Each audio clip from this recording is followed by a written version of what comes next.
चलो अब next topic पे चलते हैं।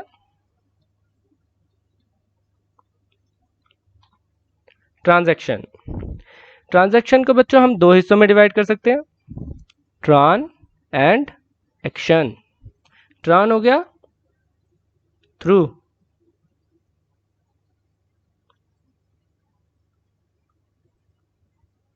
और एक्शन हो गया to do. To do something through something is transaction. Student, जब दो इंसान मिलकर कोई काम करते हैं उसे ट्रांजैक्शन कहते हैं, ठीक है। अब बिजनेस में क्या होगा? बिजनेस में ट्रांजैक्शन का मतलब होगा ए बिजनेस डीलिंग, जिसमें जो मेजर एंड एक्सप्रेस कर सकते हैं हम इन टर्म्स ऑफ मनी, और रिकॉर्ड करनी है किताबों में। मतलब कि पहली चीज तो भाई बिजनेस की डीलिंग होनी चाहिए, पर्सनल डीलिंग इन्वॉल्व नहीं होगी, ठीक है। दूसरा, उसको हम मेजर कर होना चाहिए, और किस में मेजर होना चाहिए? मनी में। जैसे हम कोई भी ट्रांजैक्शन करेंगे, हमने कोई चीज़ माल बेचा तो उसमें पता है कि कितने का बेचा, कोई खरीदा पता है कितने का खरीदा, कितने पैसे देने हैं कितने पैसे लेने हैं, यानी कि मनी का इन्वॉल्वमेंट बहुत ज़रूरी है ट्रांजैक्शन के लिए, और उसको हमको किताबों में रिकॉर्ड भी करना है। नेक्स्ट एग्जांपल लेते हैं। जैसे सपोज करें कि आपने एक केस हुआ कंपनी पे, ठीक है, लिटिगेशन। वहां पर अभी केस चल रहा है, सालों साल चलता रहेगा, पता ही नहीं कि यार क्या रिजल्ट आएगा, हमारे को पे भी करना है या नहीं। जैसे टेलीकॉम कंपनीज पे केस चल रहा था, गवर्नमेंट कह रही थी हमारे को इनसे रेवेन्यू चाहिए, इन्होंने कम दिया है हमारे को। तो क्या हुआ, जब तक केस का फैसला नहीं होगा ये नहीं पता चलेगा कि कितना पैसा देना है या लेना है, तो उस ट्रांजैक्शन को हम ट्रांजैक्शन बोल ही नहीं सकते। क्यों? क्योंकि उस वो मनी में रिकॉर्ड ही नहीं हो सकता जब तक फैसला नहीं होगा। फैसला होगा उसके बाद हमारी वो लाइबिलिटी बनेगी, लाइबिलिटी बनेगी यानी कि देनदारी, लाइबिलिटी होगी देनदारी, लाइबिलिटी बनेगी तो हम उसको रिकॉर्ड कर सकेंगे। चलो अब आगे बढ़ते हैं।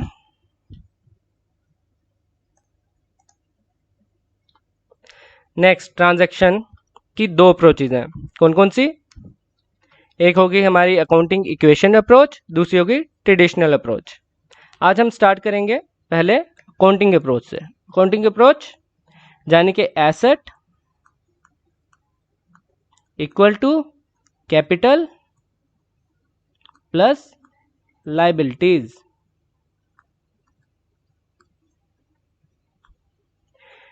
ये बच्चों अकाउंटिंग इक्वेशन जो है एक सिंपल सा मैथ का फॉर्मूला है। लेट सपोज ए है, ए का सम हम बोल रहे हैं बी प्लस सी है। अब आपको इसको ना थोड़ा सा बैलेंस शीट को देखते हैं, बिना उसके आपको समझ नहीं आएगा।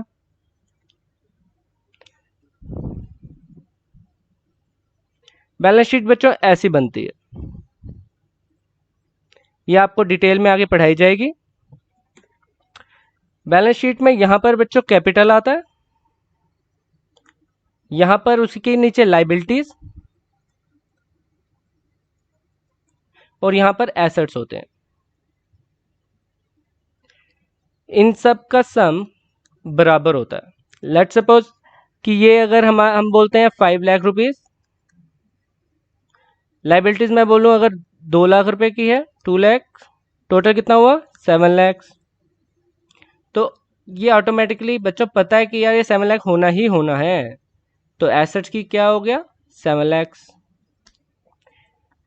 ठीक है। अब सपोज करिए कि अगर मेरे पास कोई भी एक चीज नहीं है, जैसे यहां पर मैं बोलता हूं मेरे पास कैपिटल नहीं है, मेरे पास एसेट्स है और लाइबिलिटी है, क्या मैं कैपिटल को आइडेंटिफाई कर सकता हूं? बिल्कुल कर सकता हूं। मुझे क्या करना है, assets equal to capital plus liability. Asset मेरे को पता है 7 लाख के, कैपिटल मेरी कैपिटल ही, सॉरी,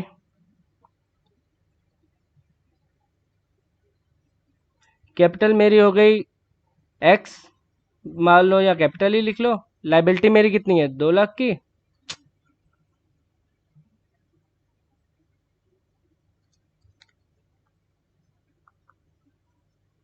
तो x कैसे निकल सकता है, 7 लाख माइनस 2 लाख, ये हमने उठाया और यहाँ पे ले गए, x की वैल्यू क्या हो गई 5 लाख रुपीस। इस ढंग से अकाउंटिंग इक्वेशन चलती है। हम यहीं पर एक और चीज भी पढ़ लेते हैं।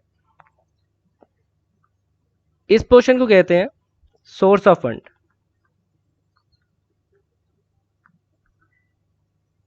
और इसको एप्लीकेशन ऑफ फंड्स।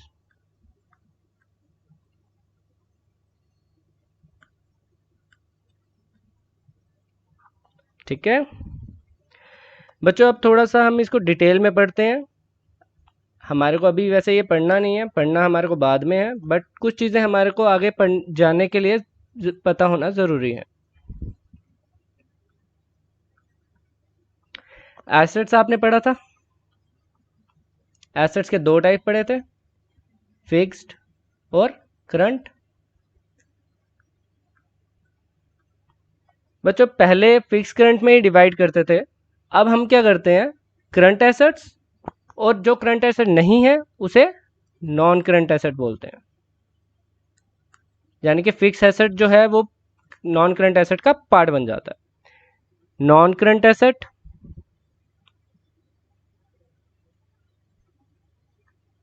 और करंट एसेट। करंट एसेट हो गया जो 12 महीनों में रियलाइज हो जाए, या cash and cash equivalents, bank में पैसा पड़ा है वो भी इसी का हिस्सा बनेगा। ठीक है, तो उसके अलावा जो भी हुआ वो नॉन करंट एसेट हो गया। आपने कैपिटल और लायबिलिटीज के बारे में पढ़ा था। लायबिलिटीज दो तरह की, non current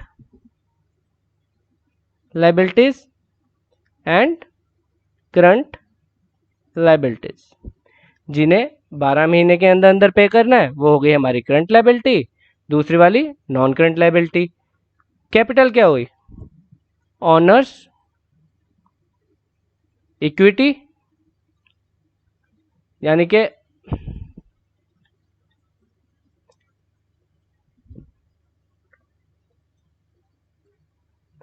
funds infused bye honour.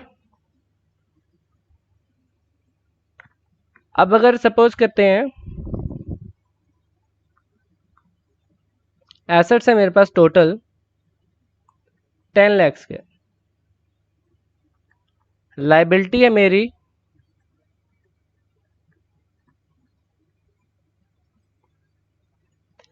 मान लेते हैं 4 लाख की, ऑनर ने कितना लगाया होगा 6 लाख, तभी बराबर होगी इक्वेशन।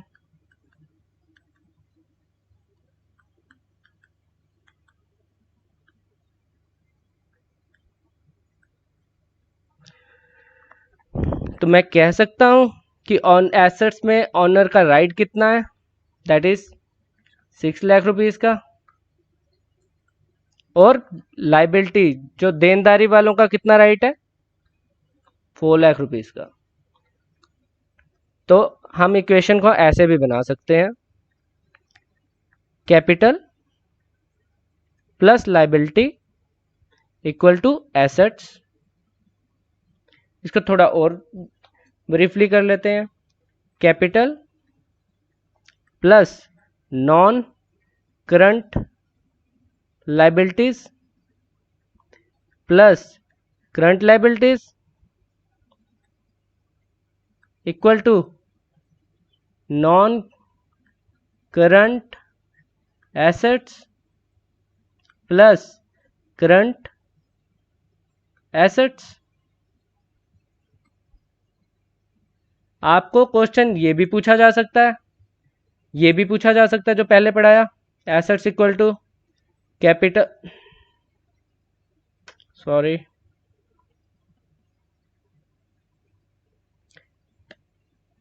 कैपिटल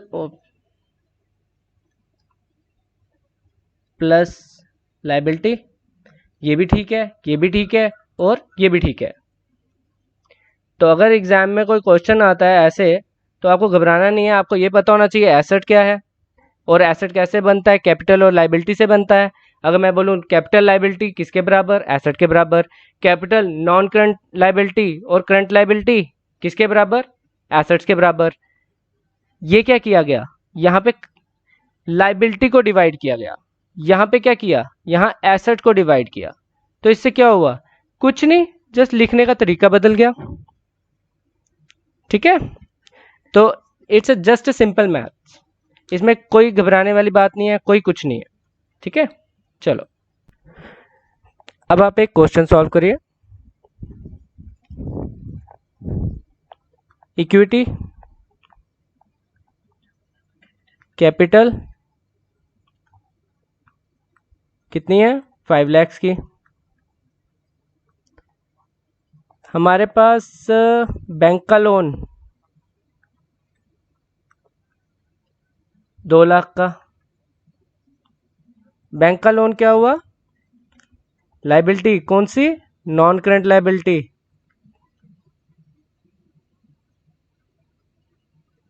बच्चों क्यों, क्योंकि ये जैसे टर्म लोन है, यानी गाड़ी का लोन। गाड़ी का लोन किश्तों में पे होता है, मोस्टली 3 साल 5 साल, तो 1 साल से ऊपर ही हुआ, 12 महीने तो क्रॉस कर गया, इसीलिए इसे हम नॉन करंट लाइबिलिटी बोल सकते हैं।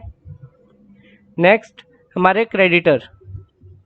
क्रेडिटर्स आपको शायद से समझाया नहीं, क्रेडिटर्स कौन होते हैं, देनदारी। आपने माल खरीदा, माल खरीदते हो तो जिससे आपने माल खरीदा है उसको पेमेंट करनी है, अगर आपने पेमेंट नहीं की है तो मेरा उधार है, उधार को क्या बोलते हैं, देनदारी। वो हो गए क्रेडिटर्स, इन्हें हम सन्ड्री क्रेडिटर्स भी बोलते हैं और आजकल हम ट्रेड पेएबल्स भी बोलते हैं। इसको हम ले लेते हैं 3 लाख रुपीस। आपके पास दूसरी साइड दिया हुआ है बैलेंसेस में नॉन करंट एसेट्स में फिक्स एसेट्स कितने, 4 लाख। और आपको कहा गया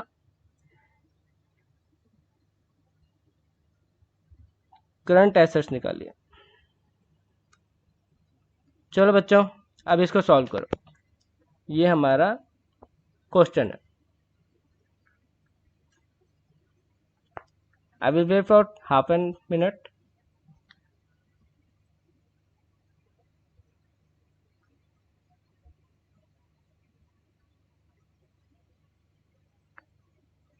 चलो आगे बढ़ते हैं।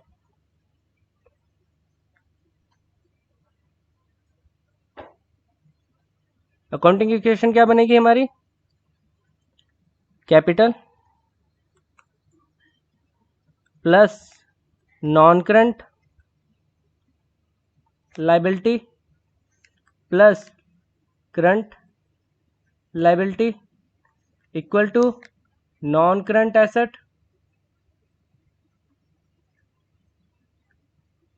Plus current asset. ये क्या होते हैं हमारे एसेट्स, ये हमारी होती है लाइबिलिटी,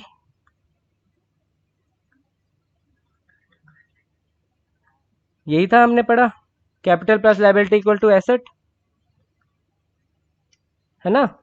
चलो अब यहाँ पे हम फिगर्स पुट करते हैं। 5 lakh rupees plus 2 lakh rupees और 3 लाख रुपीस।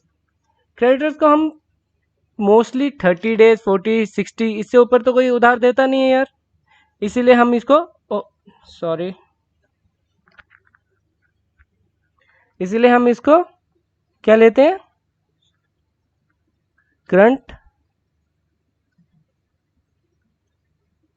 लाइबिलिटी। ठीक है, किसके इक्वल हुआ, एसेट 4 लाख रुपीस का प्लस करंट एसेट। अगर मैं अब बोलूं कि यार करंट एसेट की वैल्यू चाहिए 5 lakh rupees plus 2 lakh plus 3 lakh कितना हो गया, 10 lakh rupees equal to 4 lakh rupees plus current asset. Current asset को हम यहाँ इसको ले जाते हैं इस साइड, तो current asset equal to 10 lakh rupees minus 4 lakh rupees. Current asset की वैल्यू क्या हो जाएगी बच्चों? 6 lakh rupees. It's just a maths, और वो भी बहुत सिंपल है, प्लस माइनस तो सब कर लेते हैं, और इक्वल टू का साइन का भी सबको पता है। ठीक है, चलो बच्चों अब नेक्स्ट है हमारा, अगर कोई कॉपी करना चाहता कर सकता है।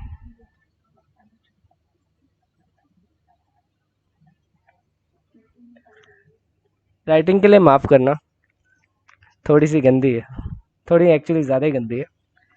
अब नेक्स्ट है हमारा ट्रेडिशनल अप्रोच, लेकिन बच्चों टाइम कम होने के कारण अब ट्रेडिशनल अप्रोच को हम नेक्स्ट क्लास में पढ़ेंगे। ठीक है, थैंक यू वेरी मच।